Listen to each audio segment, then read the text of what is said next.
Assalamualaikum warahmatullahi wabarakatuh. Good morning students. How are you? Alhamdulillah baik. Dan untuk hari ini pembelajaran tematik kita tentang subtema 3 pembelajaran 2. Di pembelajaran 2 ini kita masih membahas tentang penemuan-penemuan para ahli terdahulu yang tentunya banyak sekali manfaatnya untuk kehidupan manusia. Di halaman 121 terdapat bacaan Guglielmo Marconi, sang penemu radio. Di sini dijelaskan siapa itu Guglielmo Marconi, kapan ia lahir. Kemudian Marconi itu adalah orang dengan berkebangsaan Italia. Apa yang ditemukannya? Ya, sesuai judulnya tentu Marconi ini adalah penemu dari radio. Nah, radio ini sangat bermanfaat sekali pada kehidupan manusia, terutama dalam bidang komunikasi. Sama seperti telepon, radio juga merupakan alat komunikasi yang hanya satu arah. Jika telepon kita dapat berbincang, yang artinya itu merupakan alat komunikasi dua arah. Namun radio berbeda. Radio itu hanya bisa satu arah. Alat komunikasi yang memanfaatkan sinyal radio biasanya dimanfaatkan atau digunakan itu oleh polisi, tentara, petugas keamanan. Apa alatnya? Alatnya namanya walkie-talkie, seperti handphone tetapi bentuknya hanya satu genggaman tangan tanpa layar, biasanya hanya berisi tombol-tombol.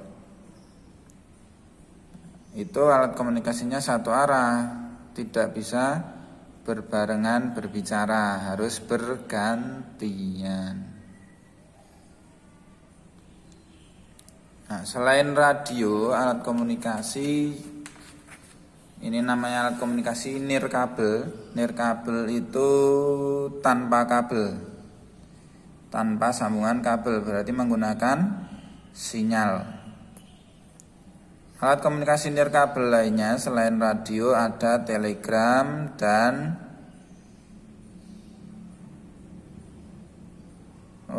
radar, bukan alat komunikasi ya.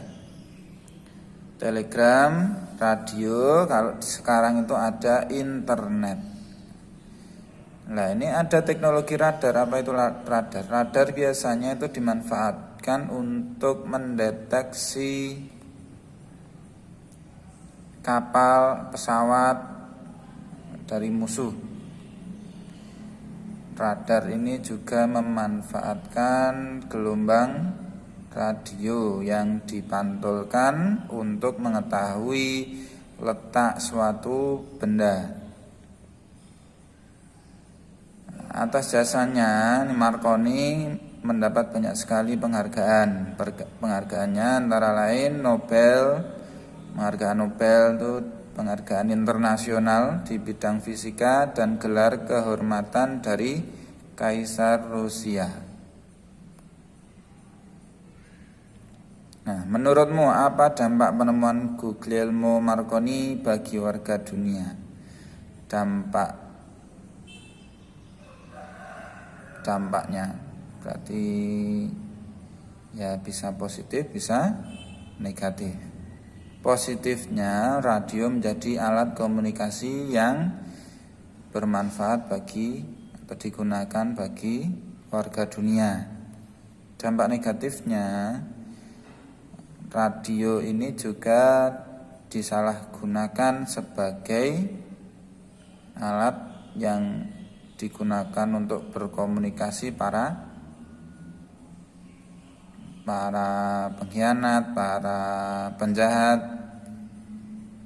secara rahasia tentunya ya, karena komunikasi nirkabel tanpa kabel itu kan sulit untuk dideteksi atau diketahui jika kita tidak mengetahui frekuensi sinyalnya.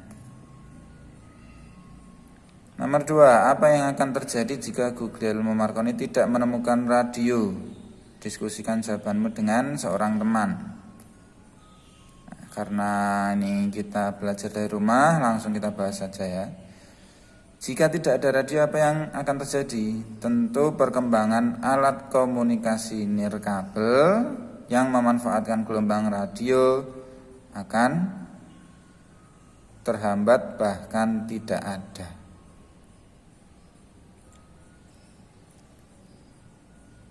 Guglielmo Marconi menemukan radio dan membawa banyak manfaat bagi penduduk dunia. Lalu bagaimana kita memanfaatkan temuannya dengan bijak? Ya tentu dengan mendengarkan radio seperlunya saja, tidak perlu sampai bermalam-malam tanpa dimatikan radionya. Atau semisal kita memiliki pemancar radio, wajib terdaftar di pemerintah. Ya, jadi yang siaran radio itu tidak sembarangan orang, tidak sembarang penyiar, harus terdaftar di pemerintah. Kenapa harus terdaftar? Karena jika semua orang memiliki pemancar radio, nanti akan saling bertabrakan frekuensinya, sehingga justru malah tidak jelas dan rusak. Di halaman selanjutnya, di halaman 123, ini ada beberapa gambar tentang hak yang dilaksanakan dengan tanggung jawab atau tidak. Nah, ini gambar yang pertama. Menurut kalian kira-kira haknya sudah dilaksanakan dengan tanggung jawab atau belum? Berboncengan bertiga, apalagi anak SD. Nah, belum boleh ya. Berarti mereka tidak melaksanakan hak dengan tanggung jawab. Dalam berkendara itu ada kewajibannya juga. 1, membawa surat-surat berkendara, SIM dan STNK. Anak SD tentu belum memiliki SIM, surat izin mengemudi. Yang kedua, wajib mengenakan helm. Apakah sudah melaksanakan kewajiban dengan tanggung jawab? Tentu belum ya.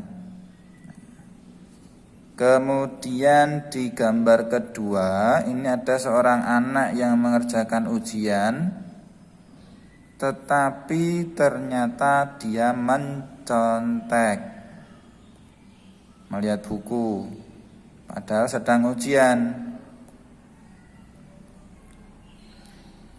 Kira-kira haknya sudah dilaksanakan dengan tanggung jawab atau belum? Jelas belum ya, belum bertanggung jawab. Nah, kalau bertanggung jawab ya harus dikerjakan dengan jujur. Kewajibannya apakah dilaksanakan dengan tanggung jawab juga? Tentu belum juga. Kita lanjut. Nah, menurutmu mengapa kita harus melaksanakan hak dan kewajiban dengan tanggung jawab? Supaya segala sesuatunya berjalan dengan baik dan lancar. Kita juga akan dipercaya orang lain. Selain hasilnya memuaskan, tentu kita akan mendapat kepercayaan dari orang lain. Kalau orang-orang yang tidak bertanggung jawab, nah pasti akan dianggap orang lain itu berkelakuan kurang baik buruk, makanya tidak dipercaya. Apa yang akan terjadi jika kita tidak melaksanakannya? Ini sama dengan yang tadi. Kalau tidak dilaksanakan dengan tanggung jawab, tentu hasilnya kurang memuaskan, tidak dipercaya oleh orang lain. Bahkan jika prosesnya atau hasilnya itu kurang baik, kita bisa-bisa diprotes oleh orang lain, dimarahi oleh orang lain. Contohnya, semisal kita membuat slime mainan untuk dijual. Slime atau mainannya kan seharusnya teksturnya lembek dan elastis, tapi saat orang dibeli oleh orang lain ternyata teksturnya keras. Otomatis orang lain tersebut boleh saja mengembalikan dan menukar dengan barang yang sesuai. Nah, tetapi si penjual ternyata tidak mau. Nah, itu berarti tidak bertanggung jawab terhadap produksinya. Bisa-bisa nanti si pembeli marah-marah dan kapok untuk membeli di tempat tersebut. Itu salah satu dampaknya. Nah, radio itu juga memiliki tombol-tombol ternyata. Bentuknya adalah lingkaran. Di halaman 124-125 ada 5 soal cerita tentang lingkaran. Ustadz berikan contoh nomor 1 dan 3. Nanti kalian kerjakan nomor 2, nomor 4, dan nomor 5.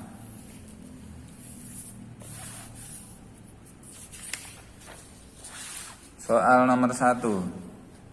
Sebuah lapangan berbentuk lingkaran memiliki keliling 88 meter. Tentukan luas lapangan tersebut.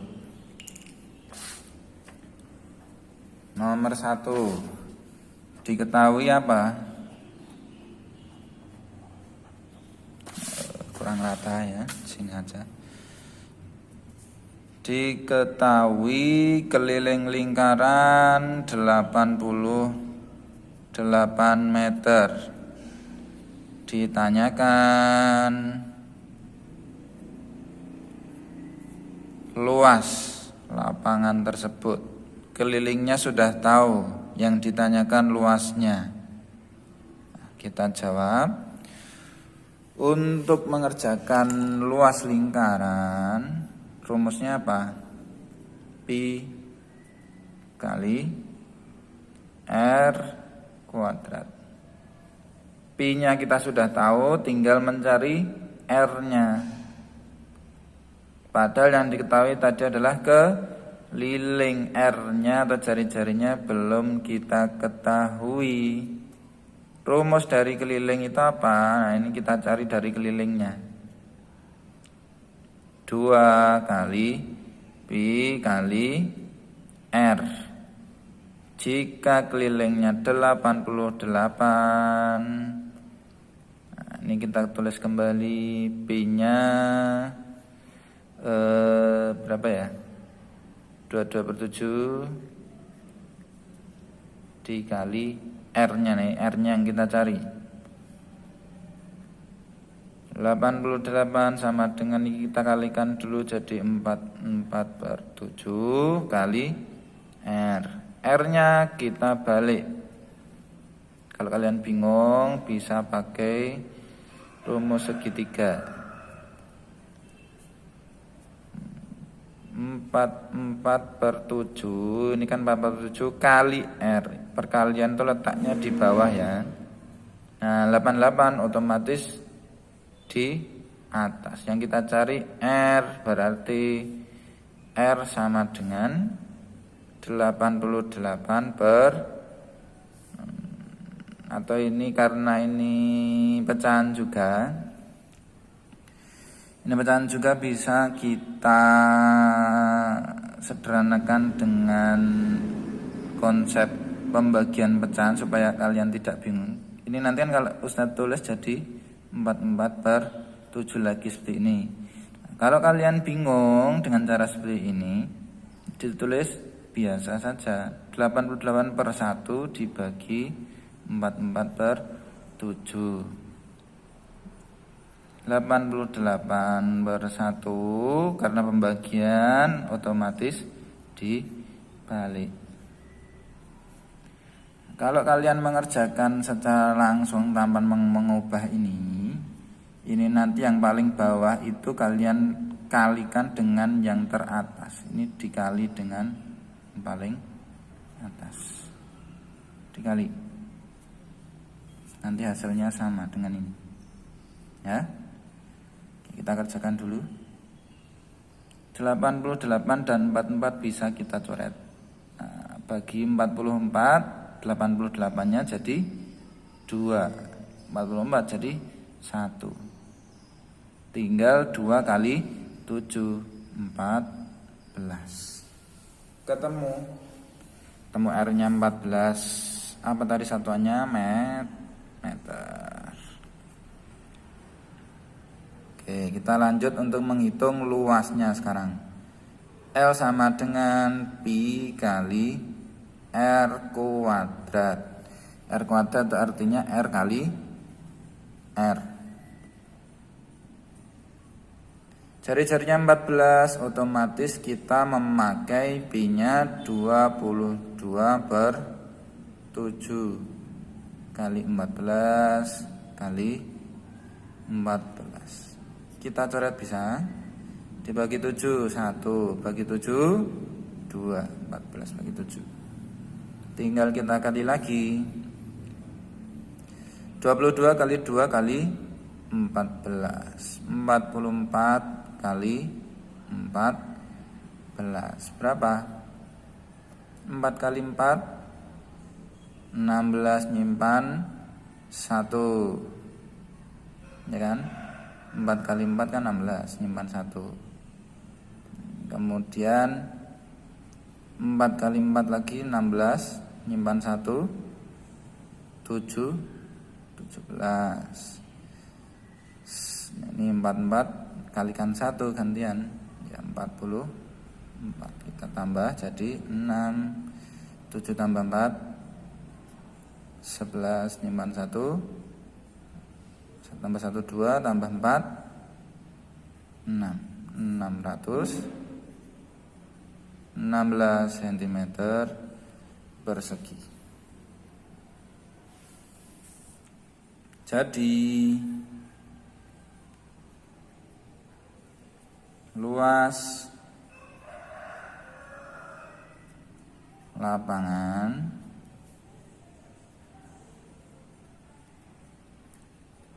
adalah 616 cm persegi. Oh maaf, bukan cm ya, karena satuannya tadi meter. Nah, kita ganti, satuan tidak boleh salah. Oke, sesuai dengan soalnya. Soalnya tadi pendek, jawabannya cukup panjang ya. Nah, sekarang kita kerjakan yang nomor 3. Pak Edi akan membangun sebuah taman yang berbentuk lingkaran. Taman tersebut mempunyai diameter 56 meter. Di sekeliling taman akan ditanami pohon dengan jarak 2 meter. Harga setiap pohon adalah Rp50.000. Berapa biaya yang harus dikeluarkan oleh Pak Edi untuk membeli pohon? Oke. Nomor 3. Diketahui apa itu? Diameter taman adalah 56 meter. Akan ditanami pohon dengan jarak 2 meter. Setiap pohonnya berjarak 2 meter. Harga satu pohon itu 50.000. Ditanyakan adalah biaya yang harus dikeluarkan Pak Edi. Jawab. Untuk mencari biaya total berarti kita harus tahu banyaknya pohon dulu yang akan kita beli. Harga satu pohon kan 50.000. Nah, banyaknya pohon yang harus kita beli berapa? Ya, dari kelilingnya taman berapa dulu. Kemudian kan akan ditanami dengan jarak 2 meter. Berarti kita cari keliling tamannya berapa dulu. Rumus keliling diketahui diameter. Pi kali diameter. 56 itu adalah kelipatan dari 7. Betul nggak? Iya kan? Berarti kita pi-nya itu pakai 22/7 kali 56. Coret-coret. 56 bagi 7 8. Ini kan 1. Tinggal dikali 2. Berapa ya? 22 kali 8. 22 kali 8.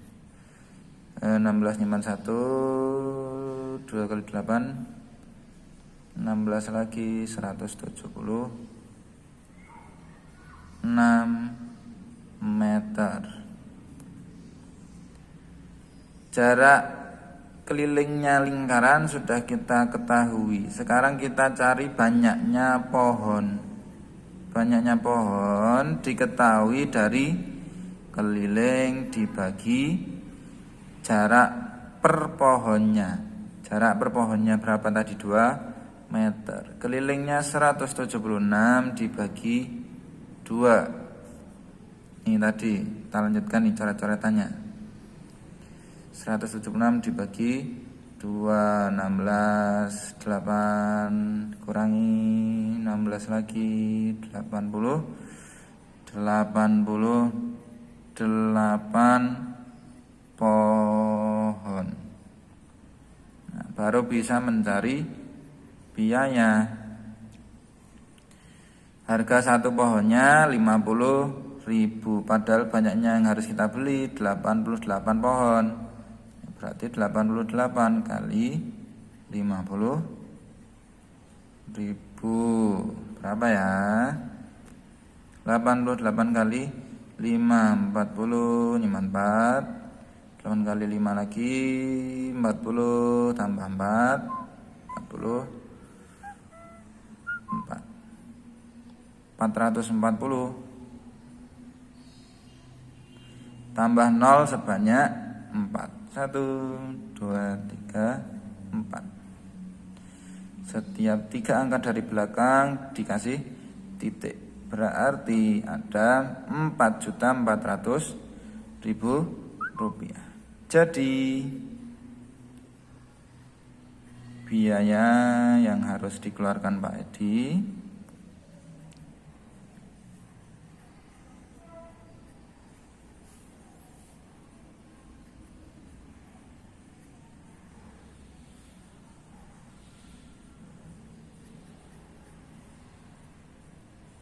adalah Rp 4.400.000 rupiah. Oke, ini nomor 3. Sudah ketemu jawabannya. Silahkan nanti kalian coba nomor 2, 4, dan 5. Sekian pembelajaran hari ini. Tetap semangat belajar. Minggu depan kita masih bertemu kembali. Nanti Ustadz cek ya. Oke, tidak perlu dikirim karena sudah private learning. Ustadz bisa ngecek tugas kalian setiap hari. Nah, kecuali bagi yang tidak mengikuti private learning, silahkan boleh dikirim. Sekian dari Ustadz. Billahi taufiq wal hidayah. Wassalamualaikum warahmatullahi wabarakatuh.